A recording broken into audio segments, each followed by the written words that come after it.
兴大家这么早才起得来，然后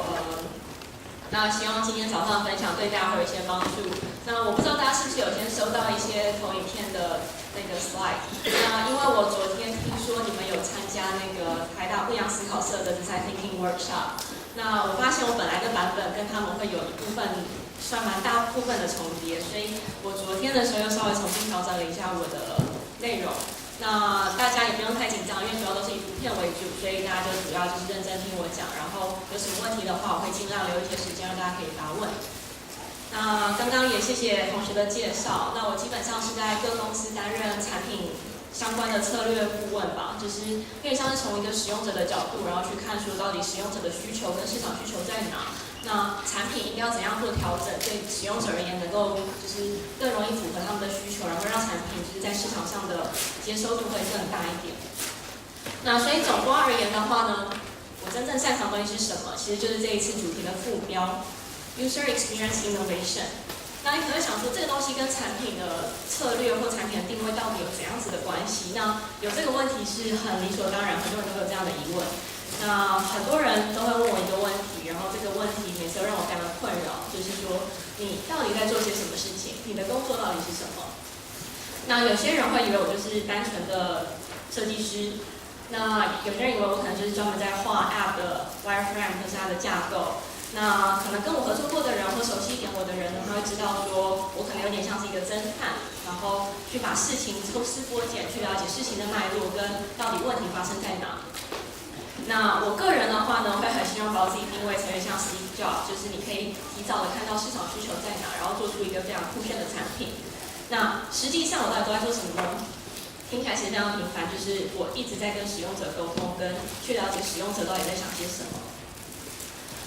那所以就是这一句话，我从使用者的角度呢，想要去了解说到底真正的问题发生在哪，那到底怎样子的东西才能够真正去解决使用者的问题或是他的困难。所以我们再回来看看今天的副标 User Experience Innovation。那 User Experience 也就是所谓的 UX， 或台湾很多人会讲是 UX。那这个东西对我而言的话，它是一个 how 的过程，就是我是如何去做这个研究，是如何去理解这个市场，是如何去理解市场的需求跟市场的痛点，所以它是一个过程，就是我是借由从使用者的经验的角度去理解这件事情。那理解了这件事情，或是说从使用者角度去理解了之后呢 ，innovation 只是一个必然得到的一个结果。听起来很奇怪吧？就是 innovation 听起来应该是很困难的一件事情，为什么它只是一个 what 呢？那实际上对我而言，我觉得 innovation 它是一个在讲说你是如何去找到一个新的方式去解决一个问题，或者去做一件事情。所以我们再回来看看刚刚这一句话：如果你要找到一个新的方式去解决一个问题，那如果你能够切中的了解使用者的需求跟他们的痛点的话，那你自然而然能够找到刚刚好恰好打中他们心里面最深处的那个痛点，那自然而然你的 innovation 的东西就自然而然的出来了。所以我们来看看什么叫 innovation 好了。其实我觉得这个东西啊，因为刚刚在讲说 innovation 是在讲做一个新的东西，用一个新的方式去做完一件事情，或是做出一件事情嘛。那所以从第一次工业革命来讲的话，那个时候大家就是也会认为说工业革命是很创新的一件事情，因为它发明了蒸汽机，甚至到后来第二次工业革命发明了电力系统。那这些东西对那时候来讲的确是很创新的一件事情，可是在那个时候，所谓的创新就是你可以从无到有帮我解决一件事情，所以它是一个很机械式的时代，或是一个很像从零到一。以前我可能东西没有电力的系统，可能没有机器可以去帮忙，只能靠人力。那自从工业革命时代发生了之后，可以借由机器来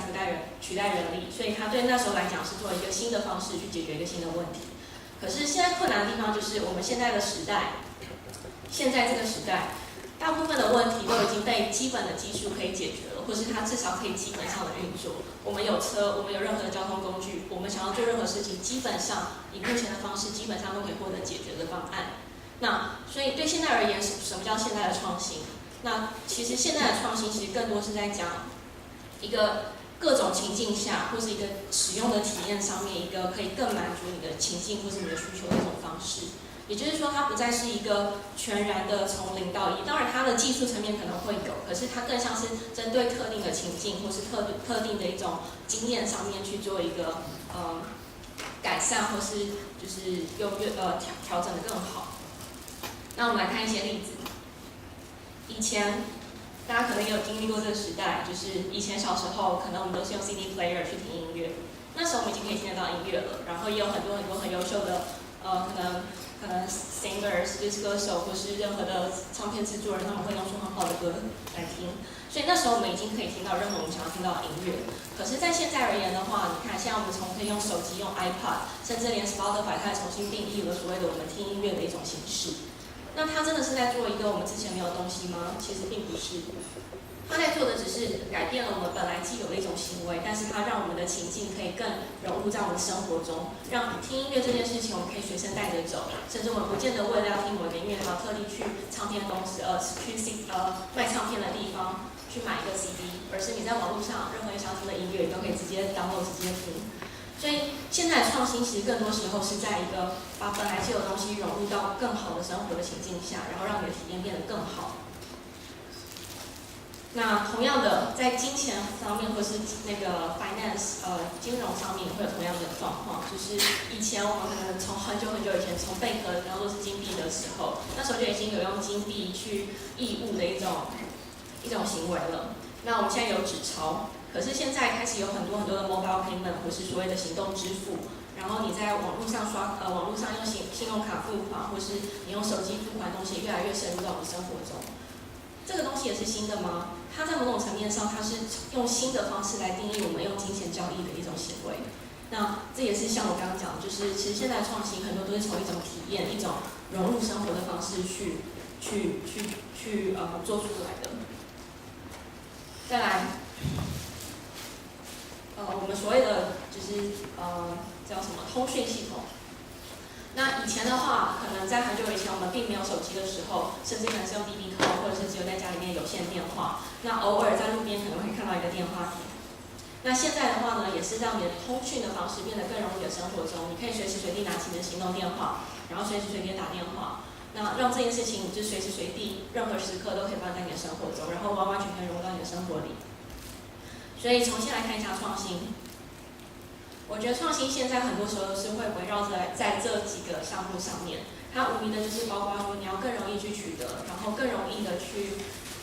融入到生活中，然后更方便的去完成一件事情，然后甚至你的机动性、你的效率会完全的提升。它基本上你现在所看到很多创新的服务，可能都是会包含在这几个项目内的一个方向内。所以也因为这样子，所以现在很多人都开始在讲说，就是使用者研究或是使用者这一块很重要。为什么？因为它是建立在创新下面的一个很大的一个基础。那我们现在来看一些就是医疗相关的案例好了。那这一个背景啊，我不知道大家有没有一些感觉。那左边的话是现在传统的血糖机。那右边的话，现在虽然还没有推出，但是 Google 他们曾经想要尝试的，就是用隐形眼镜的方式来量测病患的血糖或是使用者的血糖。那这件事情目前是技术上还没无法突破，但是在某种层面，这也是一个很让人期待的一个创新的产品。那我听说各位好像也有在牧羊思考社的时候有听过这个案例 ，Embrace。那刚刚有讲到，就是你必须要去了解使用者真正的需求跟问题是发生在哪。那以这一个创新的案例来讲的话，它的特别是在于说，他发现说在非洲的地方，他们的小孩子的早产儿的死亡率非常的高。那他们那时候这是 Stanford 的学生做的一个产品，然后那时候 Stanford 学生就想说奇怪，为什么他们死亡率会这么高？然后他想要解决这个问题，然后他就去了解说到底是为什么？就是他们的那个保温箱不够吗？然后他是不是要捐更多的钱去让医院有更多保温箱？还是什么原因？为什么他们会这么多的，就是早产儿会死亡？所以当他深入去了解那个地方的环境，然后去跟很多的家庭聊天，或是去了解了之后，他发现其实并不是医院的那个保温箱不够的问题。所以其实任何国家就算捐助再多的钱到非洲，然后捐助再多的保温箱到非洲，其实对他们而言，他们的早产儿的死亡率并不会下降。那原因是什么？原因是因为其实真正的死亡率的原因是发生在这些早产儿的妈妈们，她们并没有足够的时间或是足够的金钱，把自己的早产的小孩送到医院去。所以如果连小孩都无法送到医院去的话，那保温箱在医院有什么用呢？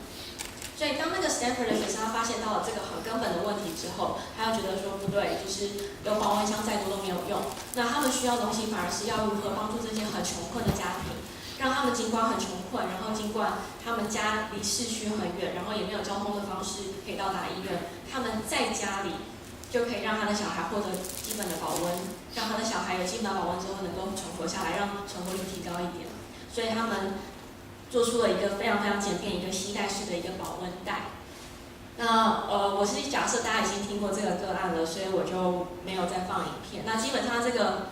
保温袋它就是用蜡的方式，让你可以很简单的加热，然后让它可以有基本的温度。然后你就算用完了之后，你也可以很简单的就是把它 reuse 或是重新的再利用。所以它就是等于是用一个很便宜的价格，然后基本上让每一个家庭如果想要借或是想要买的话，可能都有机会可以拿到。那它这样子的话，就是它从一个使用者的根本的原因去理解说到底问题发生在哪，然后从而去解决。那它就会变成一个还蛮创新的一个题目。所以我这边的目标就讲说，是需要提供更多保温箱呢，还是其实要更符合他们，让他们能够买得起或是用得起的一个。另外一个个案，这个我也觉得我也还蛮喜欢的，这是一个 MRI， 在场各位应该都知道 MRI 是什么吧？那时候在一个儿童医院里面发生了一个事情，就是 GE 那时候，因为这些 MRI 都是 GE 这家公司起义去制作的，然后有一天就是儿童医院的人就是会跟 GE 的人反映说，你的机器太吵了，就是你一进去那个 MRI 要开始去 scan 之后，你的那个声音会一直嗡嗡嗡嗡，会很吵。那因为他们是儿童医院，所以小孩子会很怕这种声音，所以医院就跟GE反映说，你们的东西实在太吵了。那我为了让小孩子安分下来，或是不要吵闹、不要乱动，我必须要帮小孩打那个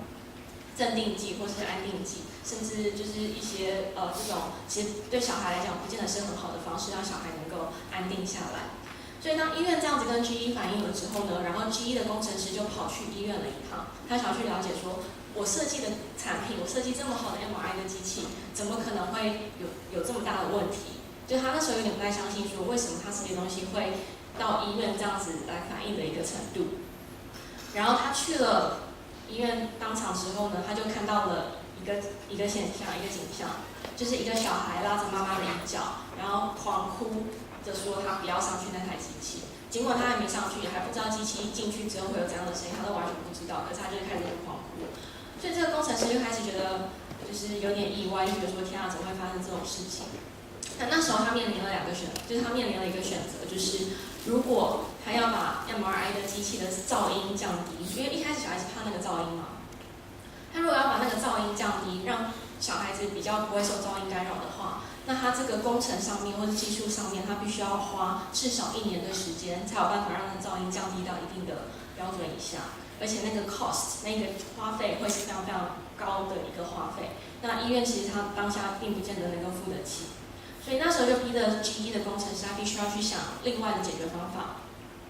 然后他那时候呢，就深入的去理解那边的小孩，因为他的对象是小孩，然后去了解说那些小孩到底为什么会那么害怕。然后在小孩子可能做完 MRI 之后，会去跟小孩子聊天。然后研究了一段时间之后，他发现小孩具有2个很特别的特点。小孩他们很爱听故事，这是第一点。然后第二点是小孩他有极高的想象力，所以他从理解了小孩子这个本身的特性之后呢，他把本来的 MRI 做了一个改造，变成了一个很像一个游乐设施或是一个很好玩、很快乐的一个地方。然后他的做法呢，就是会把它做很多很多的 camping， 很多很多的彩绘之后，他就是让小孩子当要坐上那个 MRI 的机台之后，他就会给小孩讲一个故事，说你现在要成为一个海盗，然后你要进入一个隧道，那在这隧道里面可能会有一些怪物的声音，你身为一个海盗，勇敢的海盗，你不能够害怕，你也不能够动，你一动的话，怪物可能把你吃掉。然后就利用了这2件事情，小孩子很爱听故事，小孩有极高的想象力，然后借由这2个现象，这两个特性，把本来的噪音问题用很简单、很便宜的方式解决了。所以，有些时候创新的东西不见得只能够从技术的层面去解决。如果你当初要从技术层面去降低噪音的话，那它的时间会花费更久。那它很简单的用这种方式去解决了本来看起来很困难的一个问题。这算是一个非常成功的一个个案。那以上这两个呢，其实就想要跟大家分享说，其实在很多时候啊，你在想一个产品，或是你要去想一个新的服务的时候，你可以在想技术之前，在想产品之前，先去想想你的使用者，先去了解你的使用者是怎么样子的一群人，然后再去想你可以用怎样的技术、怎样子的产品去满足他们的需求。那这个大概也是这整场的最大的重点吧。所以我这边要重新再回到创新。很多人应该会觉得刚刚不 agree 我的想法，就是说为什么创新只能够从使用者角度出发？其实不一定。就是这三个圈圈就是在讲说，就是你要做创新的话，你有3种切入角度。那一种的话，当然就是从纯技术的层面去切。那这当然很多人会讲啊，就是像什么 Tesla 或是什么的，他们就是从一个很技术的层面去做一个全新的东西，然后让人们因为有这东西之后就开始喜欢它。所以这的确是可能有可能从技术的层面去切入的。那另外一个的话，就是从 business 商业模式的方式去切入，例如说 Amazon 亚马逊，它就是改变了商业模式，从原本的实体书店变成一个你可以在网络上购物的一种商业模式。那它就是在一个商业模式上进行创新的一个公司。那我这边整场在讲就是说，那我们是从另外一个层面，就是从使用者的角度去切入创新。那为什么我会觉得这个方式会是一个相对比较安全或是比较好的一个切入的管道？是因为你一旦了解你的使用者之后，至少你做出来的东西，你一定会有基本的市场需求，一定会有人用。但如果说你是从 technology 科技的层面的话，你会有一定的层面的风险，除非你的 sense 很高，你的敏锐度很高，不然的话有一定程度的风险是你做出来了一个你觉得功能超强的东西，可是使用者不知道你在干什么，然后他不知道怎么用，然后就变成你在面就是说为什么市场不懂你，然后市场的人也就觉得你为什么要做这些奇怪的东西。所以从使用者的角度切入的话，它相对而言是你能够确保说你知道你在满足哪一群人，你为什么要做这件事情，让你在做产品的整个的思考逻辑上是相对完整的。那既然在讲到这件事情的话，那当然就要讲说要怎么样去做到这件事情。所以我刚刚有一直提到，第一个，你一定要先了解你的使用者是谁。那这边的话，就是如果说以一个医疗的产业或是一个医疗的情境来看的话，你也必须要先去了解说，你的使用者是一个在贫困的地方从医的人呢，是病患呢，还是在那些地方就是行医的医生呢？还是说是相对在一个富裕的国家或是一个已开发的国家，然后坐在办公室里面，然后有中产阶级的人来看病，然后医生也是舒舒服服坐在冷气房里面帮忙就是看诊，还是你的对象是一个护士呢？这3种族群的话，你会定义出来的产品会完完全全的不同。为什么？因为这3种人他们的行为是完全不一样的。你看，像护士的话，他因为机动性要很高，所以他习惯用的产品一定会是一个随身携带性很高的，例如说像 iPad 或是这种 tablet， 甚至是手机。但是如果再回来看医生的话，如果是坐在办公室里面的话，他一定会是用桌机为主要的考量，因为它的移动性不高。对，所以基本上你光是从这些图片里面，或是你光是去想象说你的使用者是谁，你甚至就可以马上去很快的描绘出你可能要提供的产品或服务会建立在怎样子的情境下，然后你要怎样子去满足他们的需求，会是更符合他们的行为模式，或是他们的一种平常的一个习惯的。对，所以第一个你要先了解你的使用者是谁。那第二个呢，就是建立在第一点上面，然后要更深入的去理解这件事情。那什么意思呢？就是你要去了解他的生活习惯，他的平常的行为模式是什么，他是怎么去思考的，然后他的任何的决策的原因，跟他目前的所有的行为上面的任何的流程，你都必须要非常非常的了解，去了解说他为什么此刻要做这件事情，那他到底碰到了怎样子的痛点，或是他认为有什么东西是可以帮助他变得更好的。所以必须要开始去更深入去了解他的生活、跟他的行为、跟他的每一天的一个大概的脉络。那可能最后画出来的东西就可能会像背景的图片这样，就是你会有一个人，然后你可以知道他可能会有怎样的生活怎样的生活脉络，然后你可以很快速的去描绘他的生活或是他的一些情境。那第三个的话呢，就是你要建立在以上，然后又要再更深入的去把它所有的例如说你想要访谈的人，或是你想要了解的使用者，你可能不会只了解一个人嘛，那你可能了解了很多个同一个族群的人之后，你要把他们共同的脉络跟他们共同的一个 patterns 给挖出来。那然后从这样子挖出来之后，你就可以找到所谓的 insight， 或者所谓的就是他们的一个共同的痛点。那你在做这件事情之后，它能够帮助你的事情是，它可以帮助你更容易的去知道你要如何去 prioritize， 或是如何去知道说什么东西是最重要的，什么东西是相对没那么重要的。那举个例来讲的话，就是如果说像你刚刚的医生的例子来讲，就是你可能会发现说，医生、护士、病患，甚至在不同国家、不同的富裕程度的国家，都会有截然不同的生活习惯。那你如果今天是要找一个富裕的国家的人来当做你的目标族群的话，那你就要去了解说，是不是富裕的病患，他们本身都会有一样的模式，例如说他们可能对于科技产品的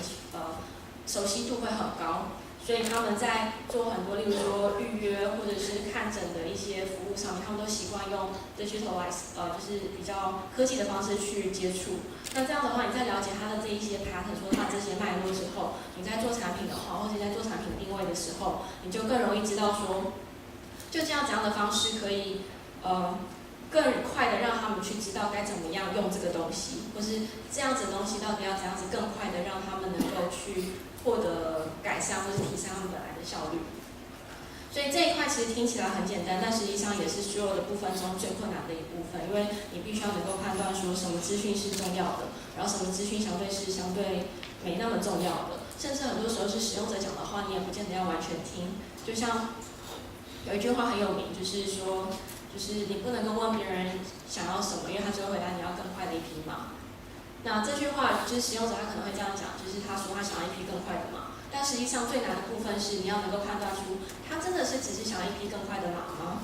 还是他想要的是一个更快到达他想要去的目的地的一种方式，只是以他目前的想象而言，他只能想到的是一匹马。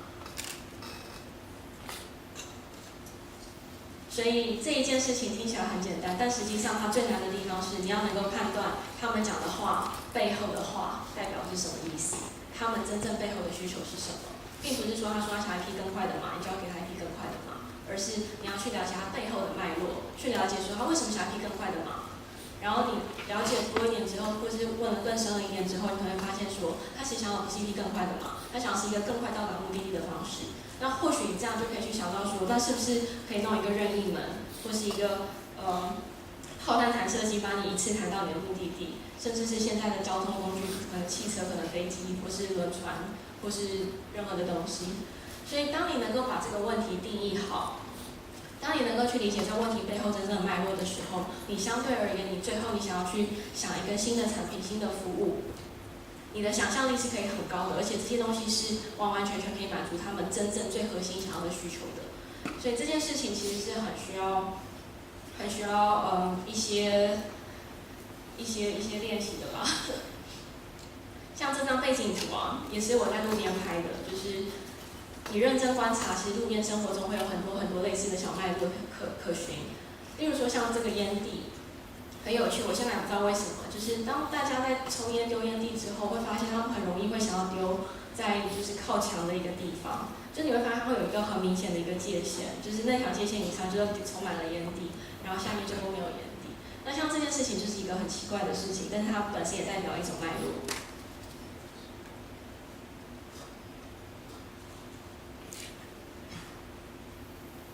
然后我这边想要跟大家分享一个我前阵子做的一个个案，一个案子，一家新创公司的案子，他想要重新定义血糖机。那我们根据刚刚所讲的练习，就包括说你要如何去定义你的使用者，然后怎么从使用者中去找到他的更深一层的资讯跟他的生活中的一些脉络，然后再从这些脉络中抓出一些有意义的资讯。那以血糖机为例的话，如果大家想一想，就是如果今天你要做一个新的血糖机，你们会想要找哪一群人？你们会认为谁会是你们的族群 ？OK， 最直觉的想法应该就是糖尿病患者，然后可能顶多再分成1型糖尿病患者或是2型糖尿病患者。那一型糖尿病患者也就是基本上算是先天的，就是缺陷。那二型糖尿病患者就比较多是后天，就是可能太肥，就是吃的东西饮食不太没有掌控好，或是身材就是有点过胖的话，会很容易得到二型糖尿病。所以一般第一个直觉，你会认为说你的使用者会是一型跟二型，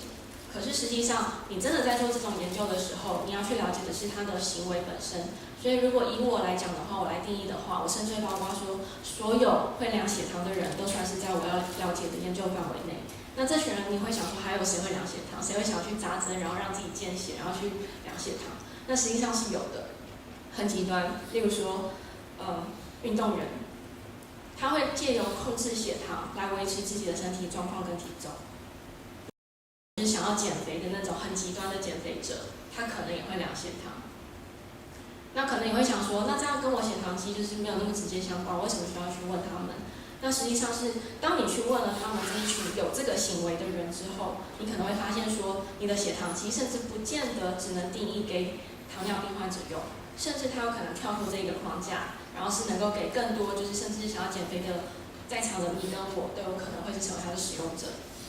所以第一个你在找人的时候，一定会先从他的使用的行为上面，然后去找类似的人，或是类似符合你的族群的人去切入。然后第二个，刚刚是第一点嘛，你要如何定义你的族群？那第二点的话，就是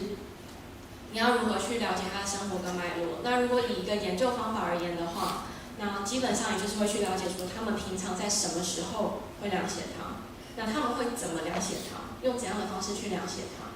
那量完血糖之后，他们会怎么样去判读血糖的那个值跟资讯？那些资讯对他们而言的影响跟意义又是什么？所以必须要去了解在量血糖这个行为上面，他们的所有的思考跟脉络。那了解了之后，你基本上可以去判断说，他为什么会选择只在早上的时候量血糖。第一个可能是医生跟他讲，早晨空腹的时候量比较准。然后第二个原因可能会发现说，血糖机这么大一个。如果中午跟晚上人都在外面，还要带出去，太麻烦了。早上量一量就好了吧，反正不会差太多。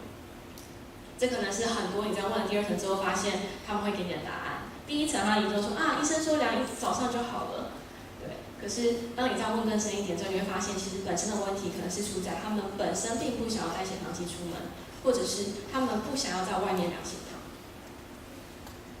尽管现在血糖机可能已经做到很小了，小到就是可能比 iPhone 都还要来得小。但是还是有很多人有这样的行为，所以第二层的时候，你就开始去了解他们每一个行为背后的脉络跟原因到底是什么，然后从而去抽丝剥茧，去了解说，那到底为什么现在血糖机还没有办法情况呢？现在血糖机明明量的已经算准了，然后明明已经体积做到很小了，然后可能各个厂商品牌安培或什么都一直在出一些新的血糖机机种，那到底为什么？为什么他们还是不喜欢？他们到底求的是什么？所以第二层你在了解这件思考脉络之后，第三层你要去找它的 patterns， 你要去找他们的共同点，或是他们共同的背后的一些原因跟决策的那个因素。那到第三层之后，你进入去了解，你可能会发现说，他们为什么不想要带出去的原因，其实并不是机身那个血糖机本身大小的原因，也不是因为太重或是太难收纳的原因，而是因为他们觉得，当他们一拿出血糖机在别人面前，在外面量的时候，别人马上就会知道他要得糖尿病。他们不想被别人知道他们得了糖尿病，他们觉得被别人知道自己得了糖尿病是一件很丢脸的事情，别人会觉得说，你怎么没有控制好你的饮食？你怎么没有控制好你的身体？会有一种自责的感觉。那当你发现大部分的人都是因为这样子的原因，而不愿意在别人面前量血糖。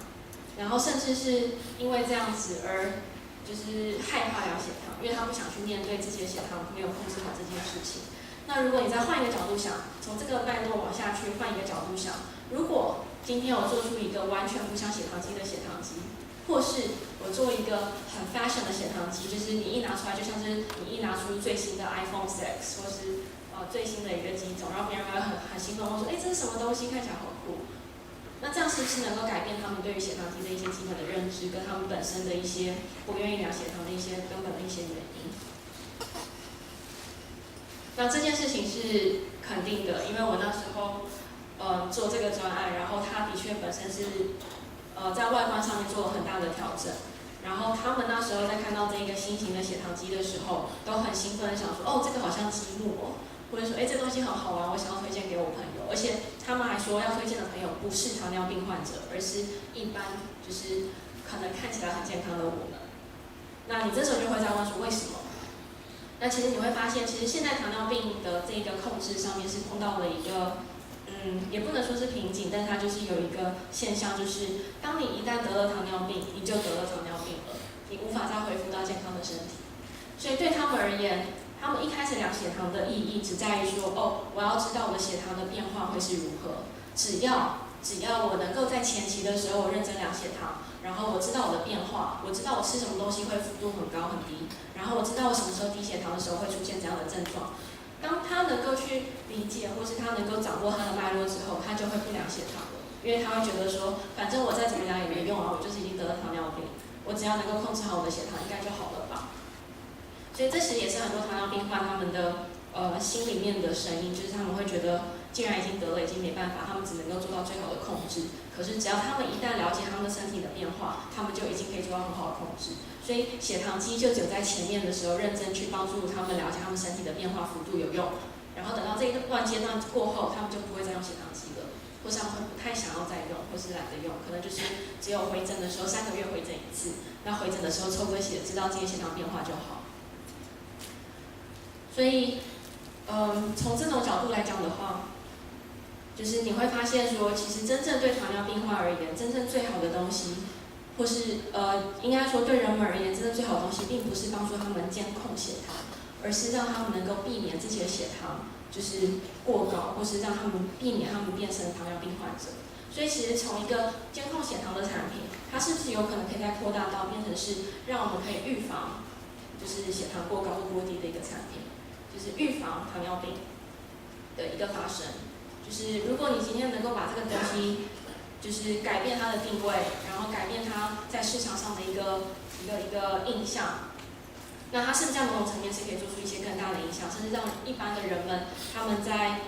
理解这件事情之后，他们可能是自己在饭前的时候就会先量一次，可能2-3个月量一次，可是可以至少控制自己的身体状况，然后让他们可以尽量避免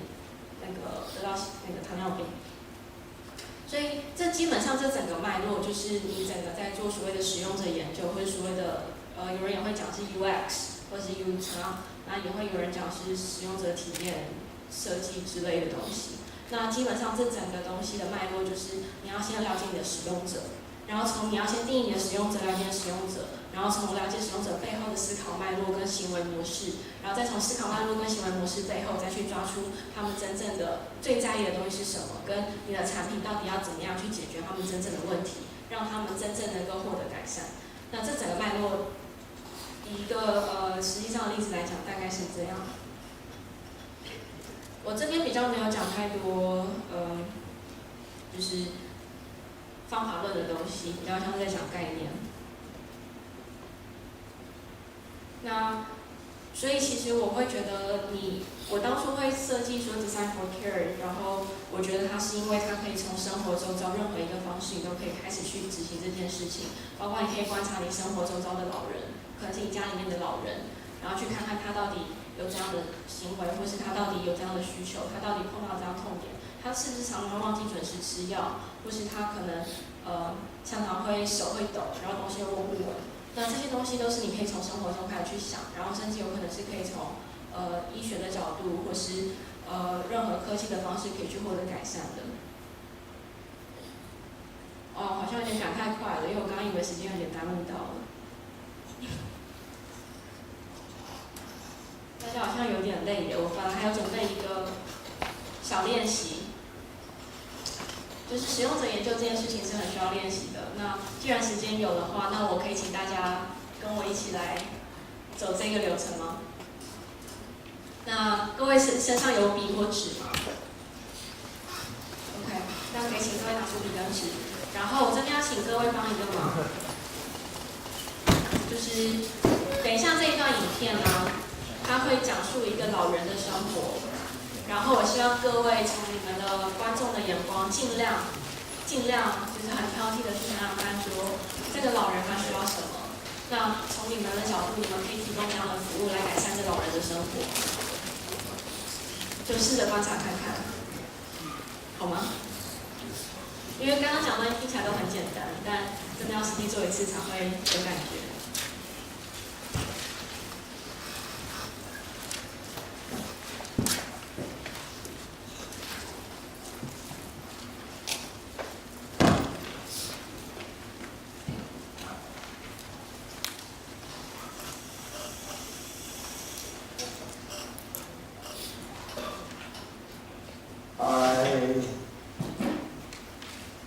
Lived a typical Southern California life, driving everywhere and not minding it at all. But because of, I have two problems. One is that I have macular degeneration and the eyesight in one eye is very poor. Another problem I have is I occasionally fall asleep. And I may have fallen asleep when I had an automobile accident on May the 1st, 2008. I hit a parked car and I may have fallen asleep. But my family exerted pressure, including my friend Evelyn, that I should not drive anymore. And at my age, namely 90, this is probably understandable. But this, of course,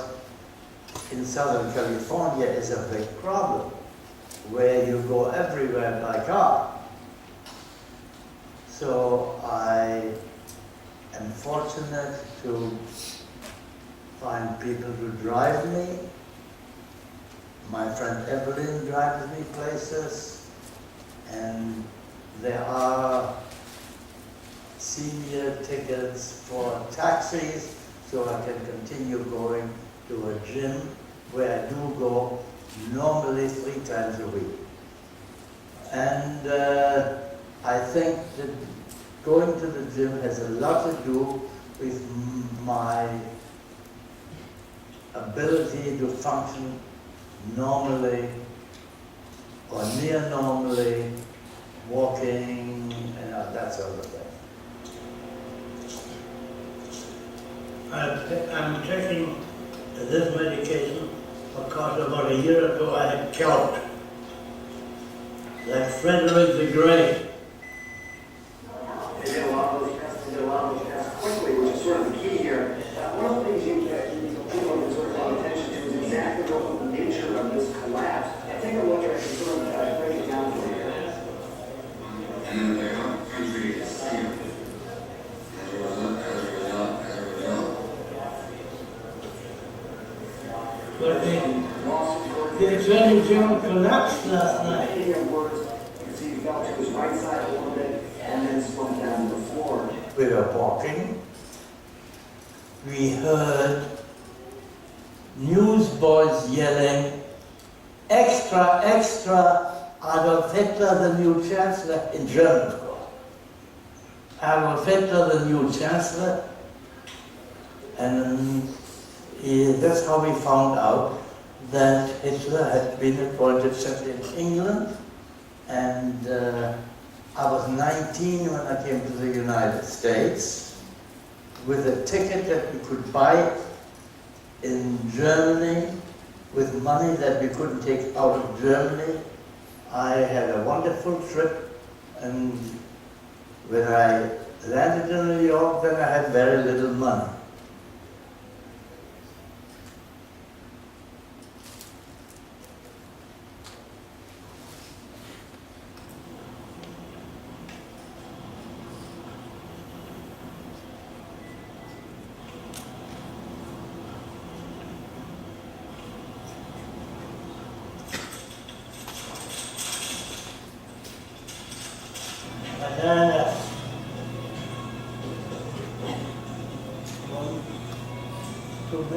I was married twice.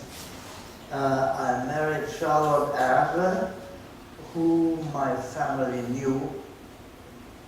My brother and I and my mother in early 37 went to Berlin, and we met the Adlers, and the woman whom I later married was then 13 or 14 years old, but I didn't see her until 1947, when she was certainly grown up and a college graduate, and we got married, and it was a very good thing. I was very happy, and I hope she was happy. But in 1980, she was diagnosed with breast cancer. She had a mastectomy, and because of there not being any lymph node involvement, the oncologist surgeon said, you don't have to worry about that. But in 1982, there was a bone metastasis, and she died in 1986. But during the time, between 80 and 86, we were living a normal life, traveling, and that sort of thing.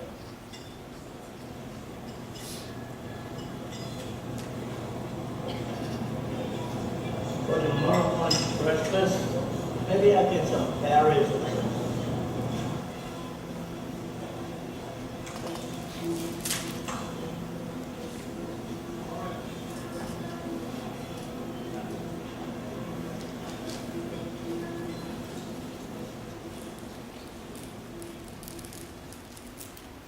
In 1990, I met Margaret, Maggie, known as Grandma Maggie to many, or many of her friends called her Maggie. But I never really did. I didn't like Maggie so much. I called her Margaret. And we bought this condo together in which I live now.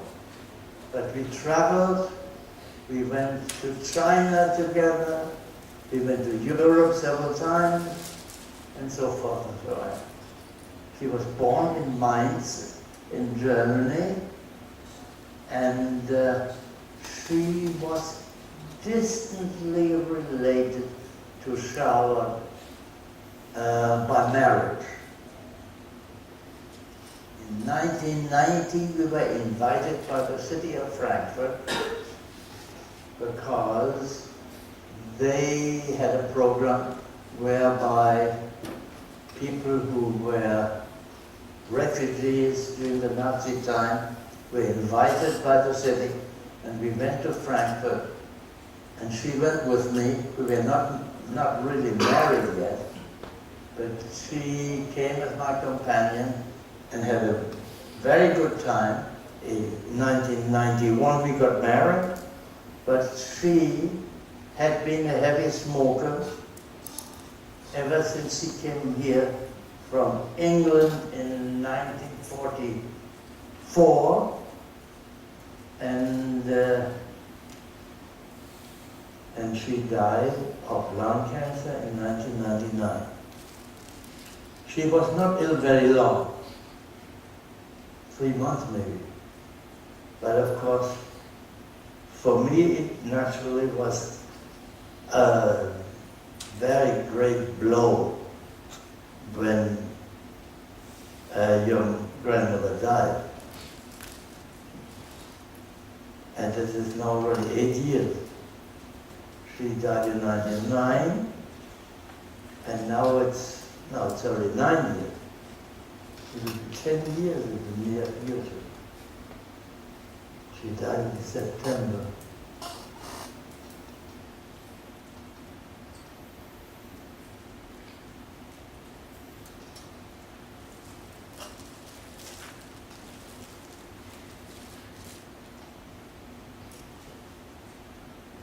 I have a friend, Evelyn,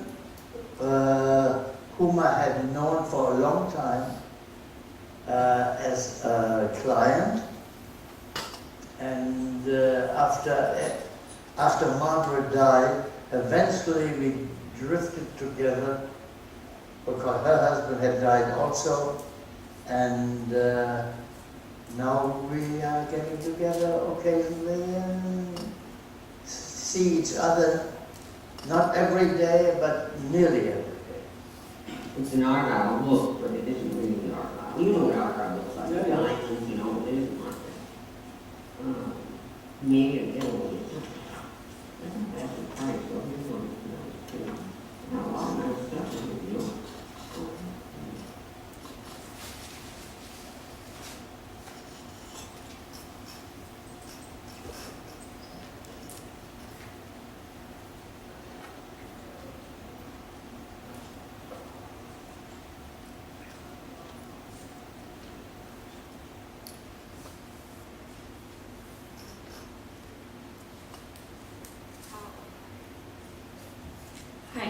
我影片就先放那边，因为它后面还有一点点肉。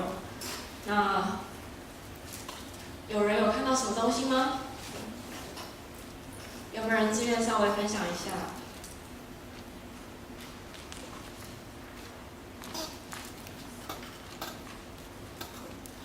都没有吗？你们刚刚在写什么？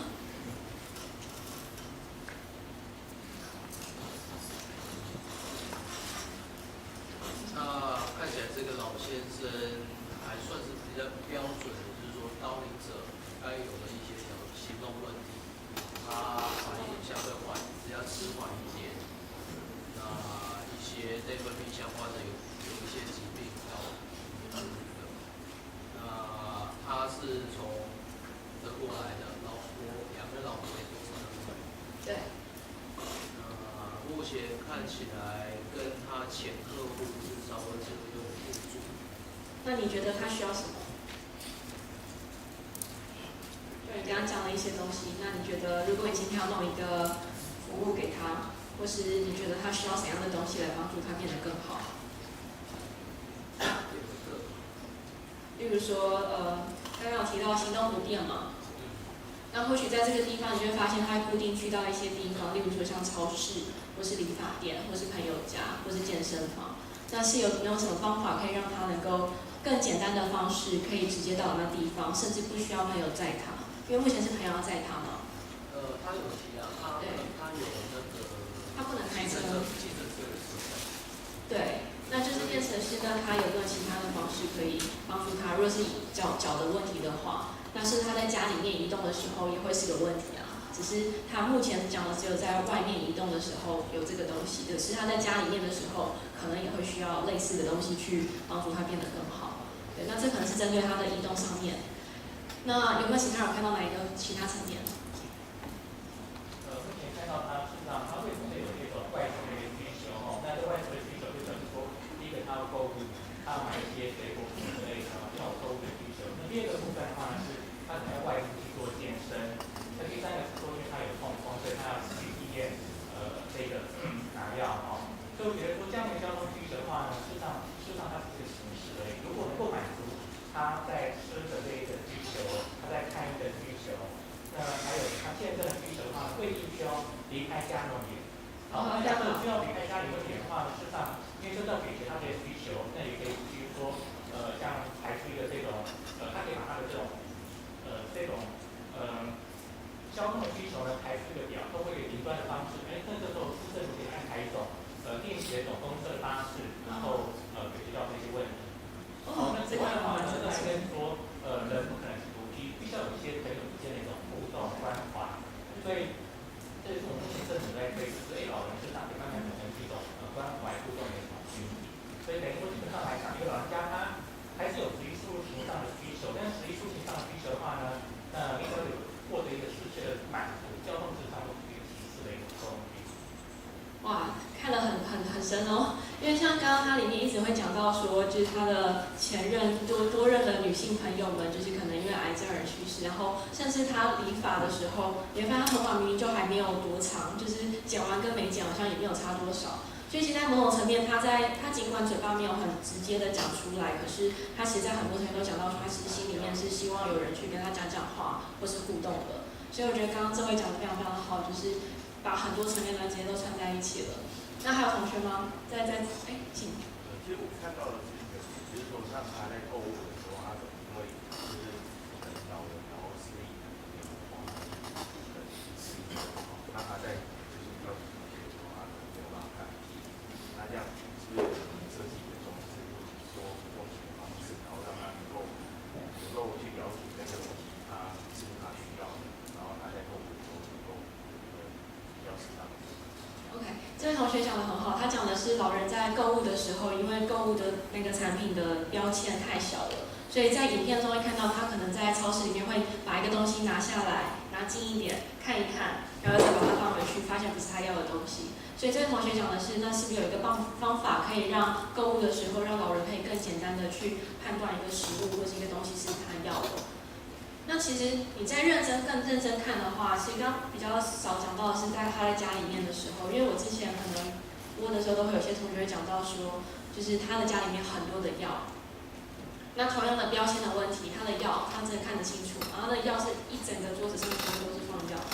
这是第一点。然后第二个是他耳朵不好，那怎么看得出来呢？因为他在家里面的时候，他就走一走，然后看到电话就拿起来接一下，然后再把它挂掉，就是一个他也不知道电话有没有响，他就是一个走过去然后接起来，然后再把它挂掉的一个行为。那如果他耳朵不好的话，在一开始的时候就会发现有微波炉的声音，因为他是一个人住。那在这种时候，是不是居家安全又会是一个可能他会需要的一个东西？所以其实很多时候你在做使用者研究，甚至可以更多。像刚刚超市的时候，他也会发现他拿东西手，因为他因为喝了一个饮料，就是拿了40杯的饮料，然后另外一只手又会想要去拿他要买的东西，然后就发现说他不知道手该怎么去拿，因为一只手一定要拿着饮料杯。就很多的小细节是你只要很认真、很用心的去想去看，你可能都可以看到一些很有趣的一个机会点，或是可能可以切入的一些点。那同样的，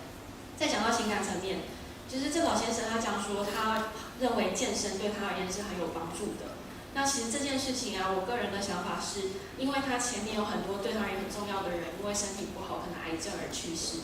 那我之前做过的几个案子，或是我稍微研究过，我都会发现人们很奇怪，就是平常你健康的时候，你不会去注意到自己的健康，就是这个问题。只有当你稍微不健康，或是你身边有人生病了，或是你自己生病了，你有一个重大的事情发生了，你才会突然意识到，天哪，健康好重要！天哪，我应该好好照顾自己的身体。或是像糖尿病患者也是，可能得了糖尿病之后才发现说啊，我真的应该好好控制血糖。为什么以前我都乱吃甜点，或是吃太多东西，然后导致没有控制好饮食？所以其实很多时候人们都是在身边或是自己发生了一些点之后，他才会意识到健康的这件事情的重要性。那到底有什么办法可以让这件事情可以不要等到发生了人们才会 aware 或是意识到这件事情呢？那或许这就是一个更大的一个题目。但实际上，我觉得在做了一些专案，或是跟一些类似的老人聊，就会发现有这样的一个共同点。那这一章的话有点像，因为我今天是比较针对前段在讲使用者研究这件事情，因为时间没有很长。那实际上的话，以整个做一个产品，或是在做一个产品定位而言的话，你在前面做完使用者研究之后，你会知道说你的市场切入点，或是你真正该解决的问题，可能要怎么样去定义，跟到底要解决什么。那你定义出来了之后，并不是代表说你马上就把它做出来就好，你必须要去验证说这件事情是不是跟你想的是一样的。因为有些时候你可能会想说啊，老人一定需要一个帮助他可以更容易简便方便移动的一个工具。那然后等到你做出来之后，发现其实老人不见得需要，因为他就是想要做公司，他就是想要去跟人相处，他不希望就是有一个可以让他移动很快，但是是孤零零的工具，也说不定，这不知道。所以就变成是，当你有一个想法，你看到一个机会点的时候，你可能在中后段的时候，你必须要很快的去做 prototype。prototype 就是一个原型，就是你要用很便宜、很简便的方式去呈现你的想法，或是呈现你的概念，然后让那个使用者可以理解你的概念是什么，你的初衷是什么，然后他可以回答你说这个东西他喜欢不喜欢，他会不会用，为什么。所以整个流程的话，你要先了解你的使用者，然后找到他们最背后的一个模式，或是patterns，或是一些行为的一个决策的原因。然后找到了之后呢，你可能会有一些初步可能认为你可以去做的方向。那你找到这个方向之后，你要很快速的去测试你的想法到底值不值得去做，很快速的方式去测。那如果测了之后发现 OK， 就可以再把它越做越完整，然后在做的过程中会是一直持续不断的去测试跟得到回馈，然后最后把产品弄出来。那这大概会是一整个我在做产品规划的一个流程。那这中间我也会用就是双箭头，意思就是它并不是一个固定方向的 SOP， 而是它会根据你的产品的状态，或是你目前产品的定位，或是公司的状态有可能，然后会可能在中间会跳动它的顺序，说不定。对，那这其实还蛮弹性的一个过程。那现在剩下大概5分钟的时间，可以开放提问。我想像刚刚老师所提到的那个血糖计，我觉得是一个很漂亮的一个例子哈。那比如说你有辨识出说事实上会使用血糖计的人，也包含像想减肥的人，还有这个运动员哈。那事实上有时候我们在发想的点子的时候呢，我们都会找出一些 potential 的 user， 可是我们经常会问到一个很关键的问题：那样的人到底有多少？这是一个市场足量性的一个很基本的问题。那我们要如何去检测这个问题？这个问题非常的好，因为我非常常被问到这个问题。那我可以这边就稍微深入再讲到使用者怎么去挑选的这个问题了。那以我来讲的话，我基本上会分成3种人。那第一种人，也就是大家最能够想象到的所谓的 TA 也就是 Target Audience， 也就是所谓的你最直接想到目标族群。那以血糖机的例子，就是1型糖尿病患者跟2型糖尿病患者。那这群人一定会是最直接跟产品有关，然后一定是人数你可以想到最大的一群人。OK， 这一群人就是如果一个 normal distribution 分布，他们就是在中间的，就是最大的2块。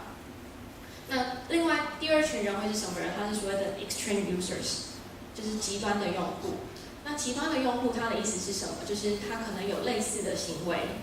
然后他这个行为是你无法去理解的。但是他有这个行为，举个例，就是像刚刚讲的运动员，或是很想要减肥的人，你无法去想象为什么他需要量血糖，可是他就是有在量血糖。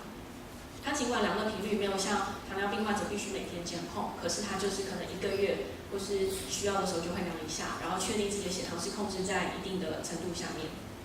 这种人就是所谓的极端用户。那第3种人跟极端用户也有点像，他叫做所谓的专家 expert。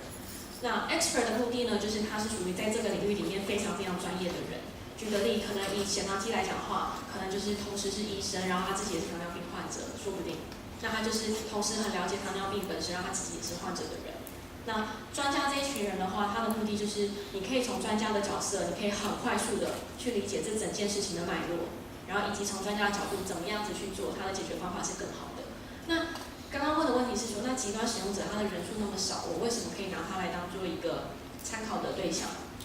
那原因是因为极端的人他尽管人数不多，可是他会是一个很好的灵感来源。那原因就是因为他可能就是一个就是如果以一个市场来讲的话，他可能就是一个最潜在，或是可能是所谓的 early adopter 的那一种人，就是他们是很早，然后很少数的人。可是只要这一群人，他们能够被以血糖机为例，能够被血糖机这量血糖的某个部分的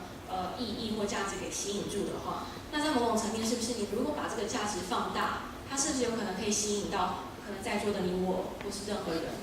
因为我们今天不会量，是因为我们不知道量血糖给我们能够带来怎样的好处，我们不知道那个数值对我的意义是什么。可是对运动员而言，或是对减肥的人而言，那个数字是有意义的。所以就变成是那一群人，尽管人很少，可是重点并不是要取它的量，而是要去了解他们为什么会想要做这件事情，然后去了解他们的为什么，其实在某种层面会是你去想产品的一个很好的一个灵感来源。对，所以我基本上这3种人的目的就是 expert， 我是去理解这整件事情的脉络。然后 extreme users， 我是去理解这整个的就是灵感，我去想说这东西我们可能再把它跳脱出框架一点，去想到一些更多的可能性一点。那所谓的 TA， 也就是目标族群，就是让我来验证说，在我想的这个想法下面，是不是大部分的人都会买单，大部分人都会喜欢这个东西。所以这3种人我觉得都必要，然后但他们的角色是不一样的。对，那希望大家有回答到。还有其他人问题吗？我想问一下就是在做资料收集的时候，那我们会去选一个 maybe is target audience 的人 ，maybe is extreme 的 user， 去了解，去想办法描述他使用的形态。那一个是说，你要怎么知道你选的这对象真的是 truly 是你的 target audience， 或是你想要了解的 extreme user？ 那再来是说，你去收集资讯是一个 case， 但是往往我们在做 maybe design 的 case， 或者是说我们要 product 的 concept 出来的时候，你需要一个有时候人家说叫做 Steve Jobs 的人，那个可以 final decision 说 OK， 你的 design 我们接受 ，it's good。那你所收集的资料的对象想描述的是一个事实，那主管他想的，或是说那个可以 call shots 的人，他想的又是另外一个 case。那在于这样的一个矛盾之间的存在，请问你们怎么去面对这样的问题 ？OK， 第一个问题是我要怎么筛选到我认为他真的可以给我正确资讯的人。那第二个问题是在于说，如果今天我想要做的产品跟公司做决定的人有冲突的时候，会怎么样去解决？那我先回答第一个问题。第一个问题的话，我们通常在实务上面的话，我们会先发可能是问卷。那这个问卷的设计并不是一个问是或否或选择题的方式，而是会一个开放性一点的问题。例如说，可能会如果以血糖机为例，可能问他说，你可不可以分享一次你量血糖印象最深刻的一次经验？那可能有人就会分享说，他可能血糖值太低，或是太高的经验，或是他可能量了之后觉得超级不痛，或是超级痛的经验，就随便。就是我们会用这种比较直性或是比较开放式的问题，然后但这些问题背后的设计都会有一些我们的假设，例如说我们就是想要找哪些类型的人，然后我们会看他回答问题跟我们想要找的人是不是一致的。所以第一关我们会先用问卷先去做筛选，然后第二个的话我们会从电话访谈，很快速的大概是5分钟吧。就是如果说问卷筛选过了1轮之后，我们会打电话去快速确认说他填的资料是不是正确的，还是他其实是为了想要被我们选上，然后随便造假了一篇故事。所以第二，我们会打电话去询问。那可能打电话询问，除了确认资料正确性之外，也会去确认说他这个人是不是一个很容易去分享的人。因为当我们在做执行研究的时候，我们会希望对方是一个很 talkative， 然后很容易分享，然后很容易去讲出心里面在想什么的人。所以其实电话访谈就是这样的目的。那这样的话，基本上就会筛出我们第一批的人。那其实第一批的人，你一开始在设定的时候，你其实就要经过很多的讨论跟去设想说，如果我要回答一个问题，我需要找哪些类型的人，他需要具备怎样的 profile 或哪样子的特性，你都是要先定义好的。所以你要先定义好才能设计问卷，设计好问卷之后才能够做电话访谈，然后电话访谈之后就可以找到你可能认为适合的人。那至于第二题的话，我觉得这件事情其实是以台湾目前来讲，相对是有点困难的一部分。因为这件事情如果上头的人他不认同的话，你说什么都没有任何的意义。所以以我自己在做专案的话，我基本上一定会先确认负责的人，例如说可能是 CEO 或是最高层的人，可能如果是某公司的话，大公司的话，可能就是公司的部门负责人，或是整个公司的大负责人。要先确定他是不是认同这个价值，或是他是不是认同这整件事情。只要他一认同，或是他能够理解我们在做这件事情的脉络的话，后面的事情都很好谈。为什么？因为当你在做完使用者研究之后，你会有很多使用者的行为跟他们讲的话，然后你可以，就是你基本上是不会被问到的，就算他问你任何问题都可以回答得出来。所以我觉得重点是在于他们的 mindset， 他们是不是能够认同这个价值。这样的认同，我觉得后面的说服是。但只要不认同，你怎样说服，你有再多的数据资料都没有任何意义。对，所以我在这一块的话，我反而目前是有点刻意去挑，就是能够理解的人去合作，所以会尽量避免发生冲突的情况。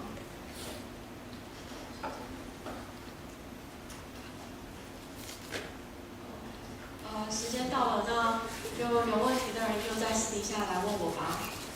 那谢谢大家今天这么。